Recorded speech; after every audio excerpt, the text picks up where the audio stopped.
Hello everyone, welcome back to my channel and to the second episode of After the Spin.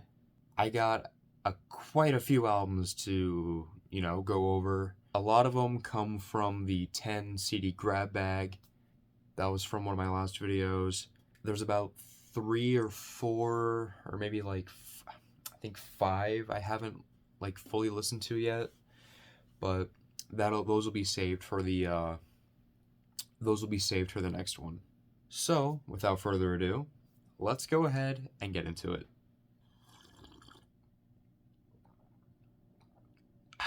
Alright, so the first album is going to be Nocturne by Der Weg in our Freiheit. Always a struggle to say that name. This is really good. I really enjoy this. It's very, it's black metal, which I've been getting more into recently. I really enjoy this. It came out in 2021 on Season of Mist. Very, very good. The songs are really long, which I like. I love a good long song. Being a prog fan, a lot of songs tend to be long. The opening instrumental track, Finisterre 2, when it bleeds into the second track, Monument, it's really, really good, very heavy. I love the, sort of build up before going into the heavy section of that song. The third track, Amarande der Dunkelheit. I don't speak German, so I'm sorry if I'm mispronouncing anything. It's 8 minutes, it's really, really good. Immortal is one of the only tracks on here, one of the only 2 tracks on here with English lyrics. That and the last track, Haven. Morgan is really good. I don't know how to pronounce the the 6th track on here, but I'll put on the screen. And then Haven, the last track, is really, really fantastic. I really love this album. I'm definitely going to give it more spins. A lot of this one and maybe another one are mainly first listens. But yeah, really enjoy this album. Definitely give it a listen. Now the next one I'm actually really excited for because this is, out of the albums I've listened to from the Season of Mist grab bag, this is my favorite, and that is Radiation by Impure Wilhelmina. Holy shit, this is really, really good. And when I unboxed it, I guessed that the genre was post-rock. I pretty much got it right on the money. This is actually post-metal. These guys have been kicking it since about 2000. At least that's when they put out their first album. But everything about this is so good. I love the vocals. I love the drum sound. The guitar tone almost has a black metal feel to it. The opening track, Great Falls Beyond Death, is so good. I love the chorus. Sacred Fire is so good.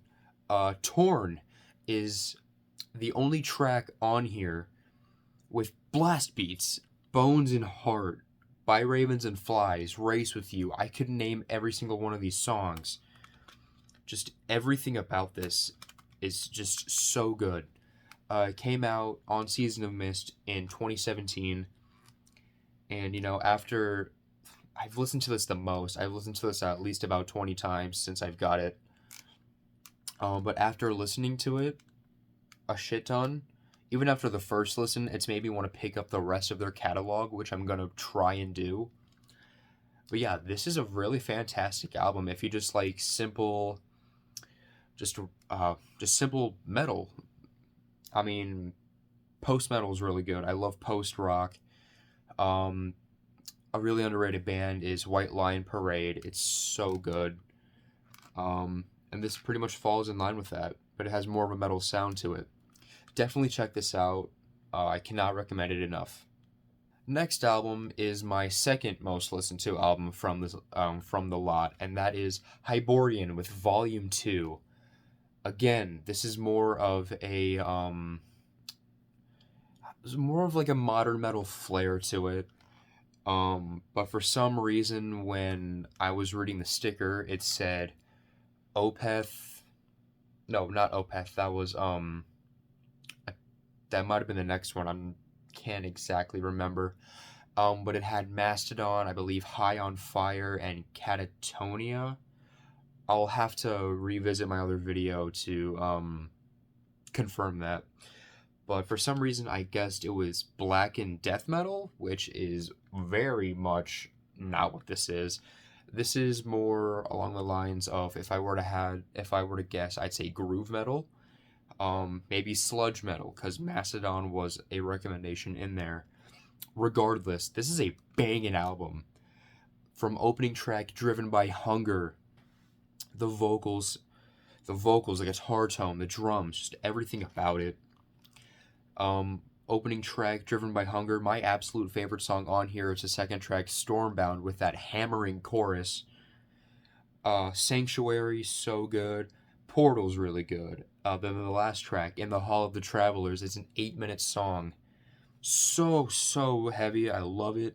And at the end of the song Portal, you get a sort of clean acoustic part, which then bleeds into the heaviness of In the Hall of the Travelers. So solid. But I did have one problem with this. Not to do with the album, because this album's a 10 out of 10 for me. The only problem was, if I take this off, you can see that this is partially cracked, and I actually had to glue part of the CD case back together. That's because I was listening to these albums at work and following along to the lyrics with the booklets, which I tend to do. I didn't just break it again, did I? God, I hope not. But when I was trying to take the booklet out of this, the main cover of the case fell off and the bottom part of it broke, so I had to glue it back together. But yeah, not that big of a deal. I do want to get a new jewel case for it though, but that's not the biggest thing. This came out Season of Mist, as always, in the year 2020, and for a 2020 release, this is fucking solid. Yeah, that's pretty much all I have to say about it.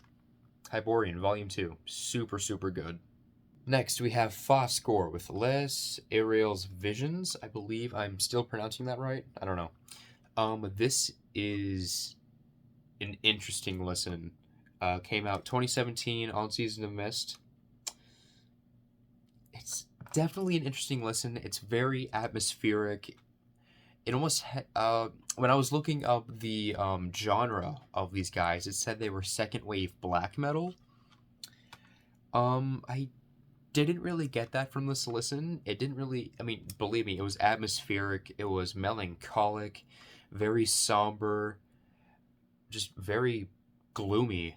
It's also a pretty long listen too. Each track is pretty long.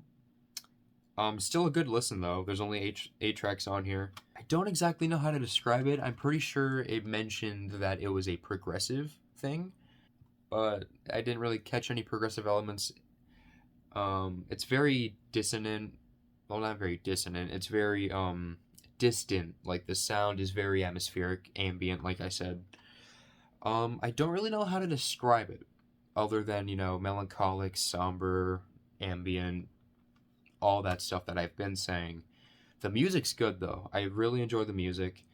The opening song, Instance, all the way to Le Ariel's Visions, the closing track is just really good. Though I'm not the biggest fan of a few songs in the middle, I'm gonna have to. Oh shit! I'm gonna have to fix that. I'm gonna have to re-listen to it, especially the songs like 4, 5, and 6 in the middle, to get like a better understanding of it. Because I have no problem doing that. That's the whole point of me buying albums, right? Is to listen to them over and over again. And if I don't like them, I don't like them, and I will happily sell them off.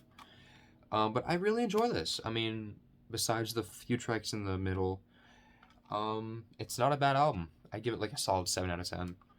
But yeah, this is very gloomy. It made me sad in a few spots. But other than that, super fucking solid. Now we're getting to the last album that I listened to. Do you mind?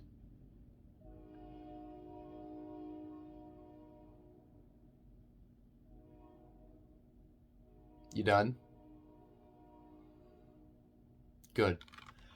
Now we're getting to the last album that I listened to all the way through from the grab bag. Like I said, the other 5 I still need to listen to. But this is Replacire with Do Not Deviate. This is good.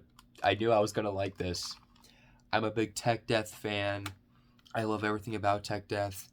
Some of my favorite bands are Archspire, Beyond Creation, Revocation, Allegion, or Allegion, however you pronounce it. Just so many different Tech Death bands. And this is not an exception. This is so good. From opening track Horse Dance, Built Upon the Grave of He Who Bends. Everything about this. Even the reprise in the middle, which is performed by the lead singer, is really good. I really enjoy this. Spider Song is so good. Traveling Through Abyss. Any Promise, Cold Repeater, Moonbread Chains, anybody? And even the album art is just so fucking cool. This is just a solid listen. I give it like an 8.5, 9 out of 10. I'm definitely going back and jamming this out. Like, without a doubt, this is just so good. Alright, now we are getting to 2 of the albums I did in my brutal unboxing video, where I unboxed the 4 albums with the Cranial Osteotomy CD.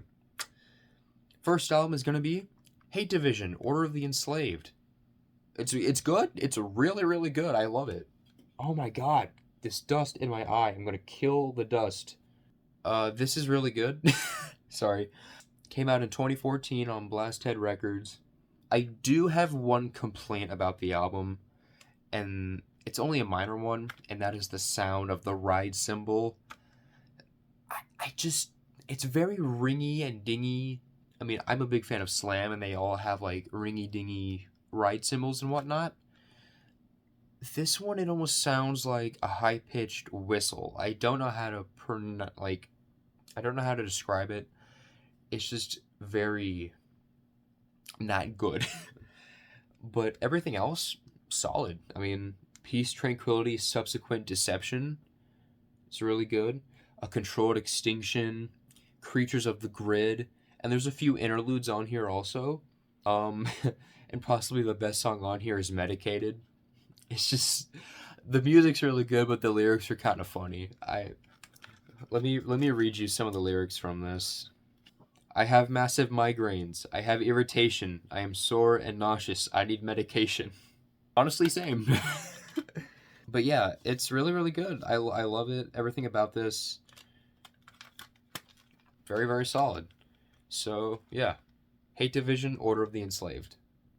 Now we are getting to the last death metal album that I have. We do have another black metal album that I want to go over after. And then the rest is like, it's one prog and the rest is heavy metal, like actual heavy metal from the 80s and whatnot. But yeah, this is Neuromoral Dissonance with My Wisdom, My Grief. This is fucking awesome. Greater My Wisdom, Greater My Grief is a fucking phenomenal song. Came to Hate Life, solid. He Will Not Let Me Catch My Breath, Same Fate, Both Breathe. The last track, Trespassers Will Be Violated, so good. And once again, the album cover does not fucking miss. Between the yellows, oranges, there is bits of purplish blue lighting up the scene, which I really love. And it's even on the back here. Like with this and other stuff. This is one I do need to get a new jewel case for. But yeah, everything about this, the guitar tone, the vocals, the drums, everything about it, solid. I'm honestly really glad that I picked up the other 3 CDs he was offering, or the seller was offering, for that $25, because this was definitely fucking worth it. I still need to listen to the Vermicular Incubation one, which will be in the next episode of After the Spin.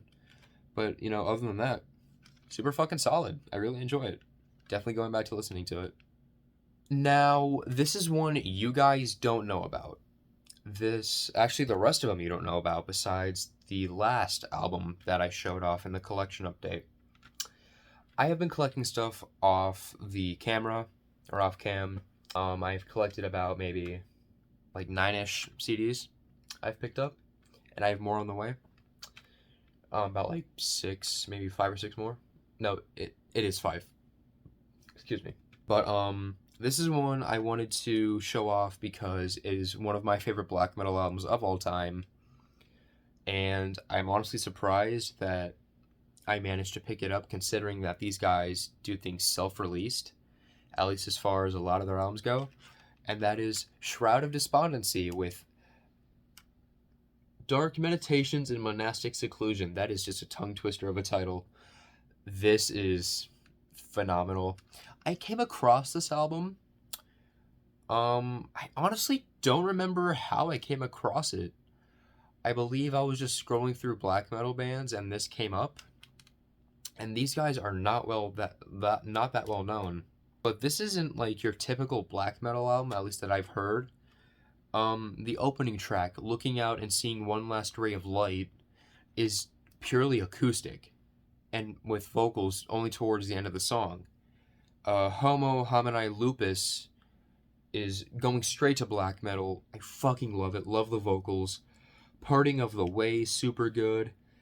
Flicker of the Ardent Light. And then the last track, To Glisten in All the Colors of Distress. So, so good. I believe Sybil is also a very good song. I believe that song is about witches. No? Is it not? There was a lyric like that had witch dance in here or something, Dance of the Witch or something like that. Oh, right, the last lyric, Do Not Fear the Witch's Dance. But yeah, this came out and actually it was self-released, like I said, but it was released in 2011, and these guys have been kicking it for a while. These guys have been kicking it for over a decade. They're still putting stuff out. Yeah, even this album cover is just fucking beautiful. It's actually a like real photo. It was taken by Anne-Marie Messner. Yeah, love this album to bits.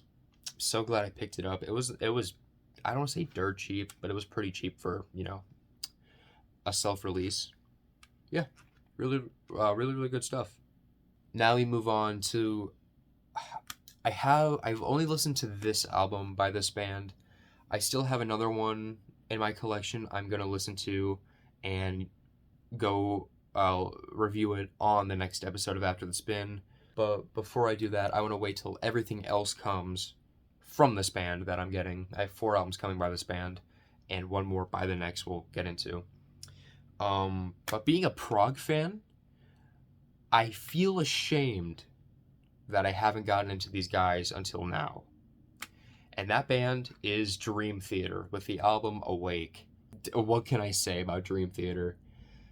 One of the most iconic prog metal bands of the 90s and into modern times, and they've even had more of a comeback now that Mike Portnoy, their original drummer, is back in the band. As much as I love Mangini, look, I love both drummers for the band. A Dramatic Turn of Events is a very, very good album. The Astonishing, I actually haven't listened to. That was their I believe their over 2-hour epic album or whatever. I still need to listen to that. But everything else, good stuff. And this album is no different.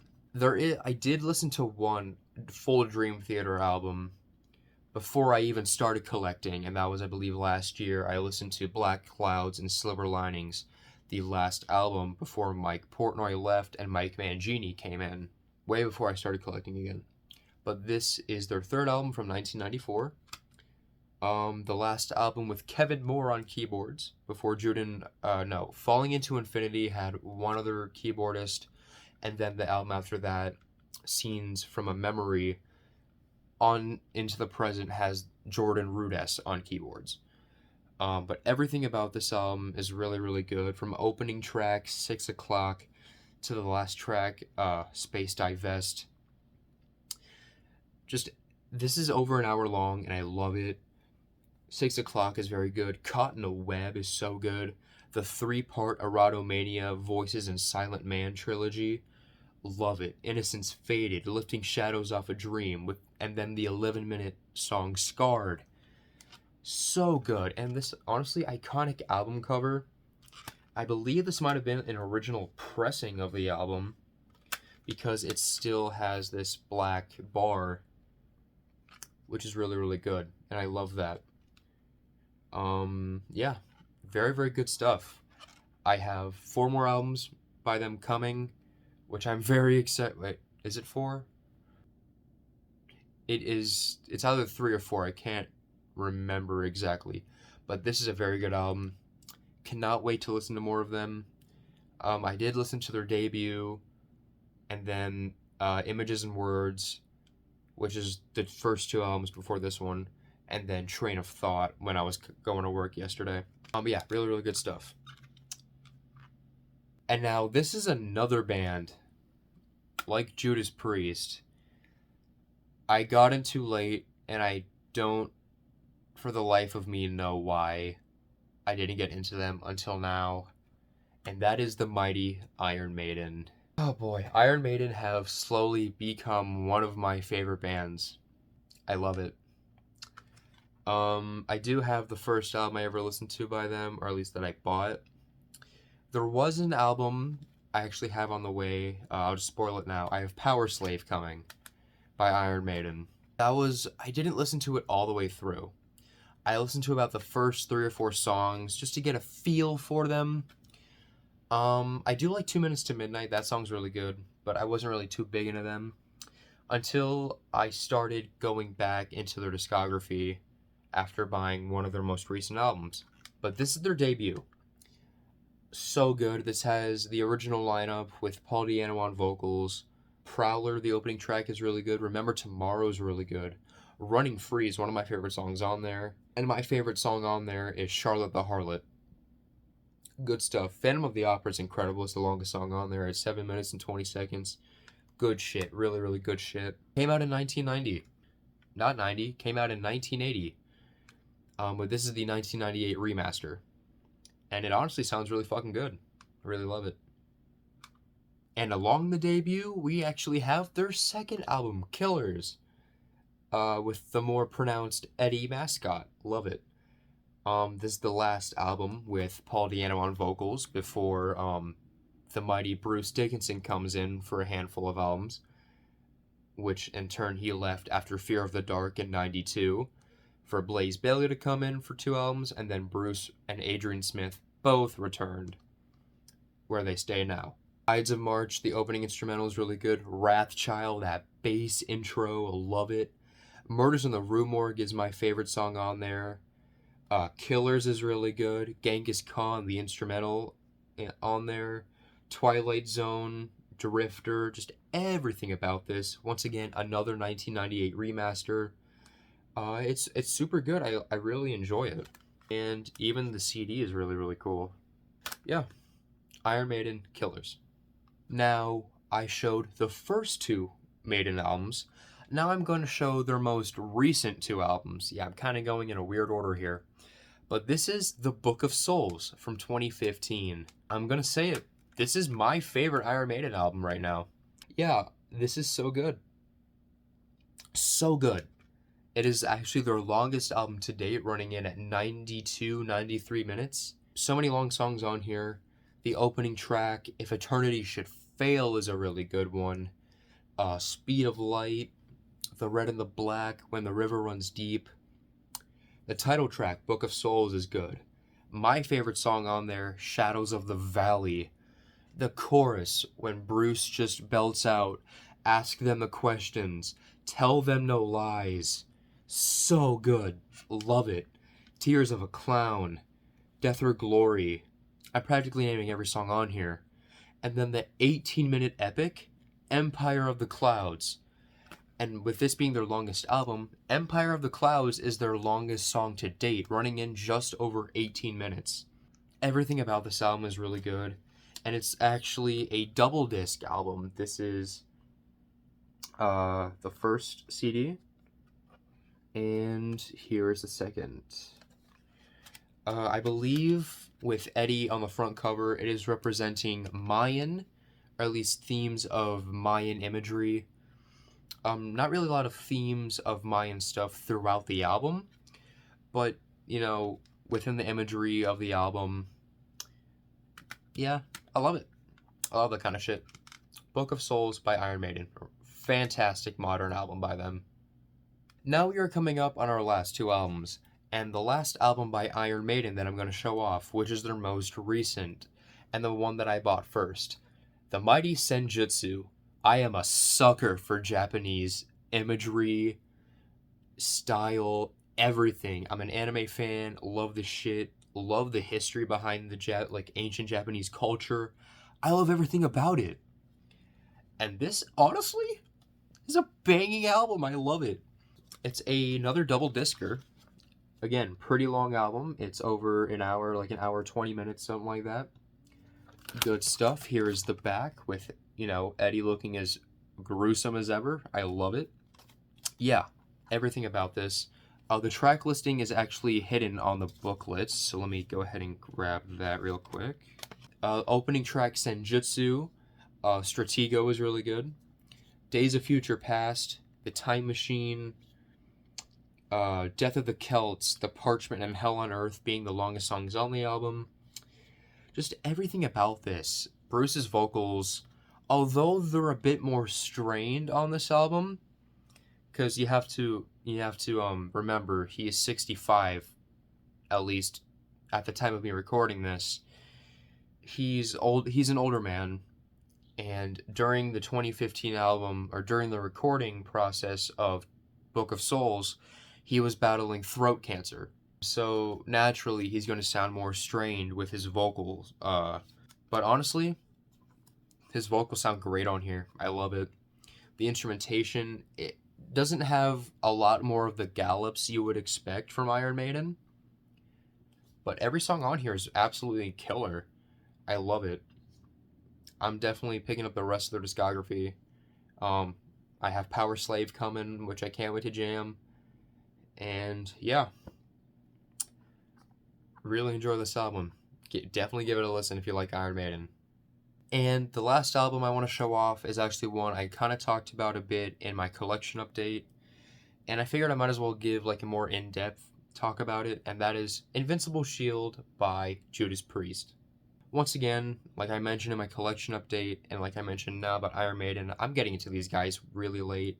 Yeah, fantastic album. This band is older than Priest. Not Priest. Maiden. Oh yeah, these guys are older than Maiden by a good amount. They released their first album in 74, and Maiden formed in 75, but didn't put out their first album until 80. But from opening track, Panic Attack, to the last track, Giants of the Sky, on the main album, remember, this is the Target exclusive that I picked up, which has 3 more extra tracks. Fight of Your Life, Vicious Circle, and The Lodger. Good shit. But going back to the main album, The Serpent and the King is killer. Crown of Horns, I actually really enjoy that song. I know some people are kind of a mixed bag about it, but I perfectly love it. Trial by Fire is really good. Sons of Thunder. And then Giants in the Sky is a very, very good song. And Rob Halford being 70, like in his early 70s, are you kidding me? He sounds fucking phenomenal on here. And not to mention this album art is just killer as well. Not to mention the back. Everything about this is killer. Definitely going back and listening to this. And I want to pick up a good majority of their stuff. I do quite enjoy Redeemer of Souls and Nostradamus. I still need to listen to a lot more of their stuff. Those are like the only ones I really got to. And Firepower. Can't forget Firepower. The only ones I'm divisive on are Demolition and Jugulator. I haven't heard good things about those because they have Tom Ripper Owens on them. But honestly, he's an Ohio native, so I'll give him a chance. You know, I'll happily support another Ohioan.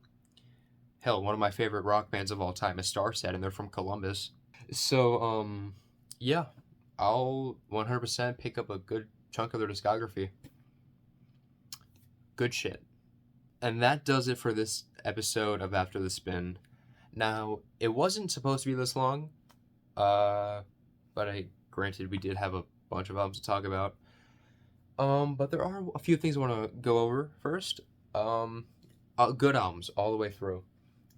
But mainly stuff regarding my Thomas and other train content with like BBR and stuff. After editing this video, I am going to film another 1 or 2 custom showcases, get those out, try and get them out today. And I also want to announce that I'm starting a podcast with a few friends. I won't reveal the details about it just yet, but I'm very excited for it, and that's all I'm going to say about it. Just that I'm starting a podcast with 2 of my best friends from the fandom. They're some of my closest friends from the fandom, and 2 people I hold in high regard, and I am very proud to call them my... What the fuck was that? I am very proud to call them my friends. Hell, I even call them my brothers. They are very, very cool people, and we've been cooking something up, and I'm very excited to share it with you. I'm not sure if I'll share it on my channel or make a separate channel for it. Still got to talk it out with them. But yeah, just thought I'd let you know that we're starting a podcast, and we will get the first episode out. Well, we still got to get some details sorted out. But other than that, we don't... Maybe get the first episode out next week or something. Maybe later this week. I'm not exactly sure. But, once we get everything sorted out, we will have the episode out. And I can't wait to start it. You guys... I honestly don't think this has been done before in the Thomas fandom. Podcast, yes, they have been. But with our podcast... it might be something special. Definitely something special for me. I'm really excited for it. But yeah, that's all I have to say. Hope you guys enjoy the video. Stay tuned for the next episode of After the Spin. Love y'all.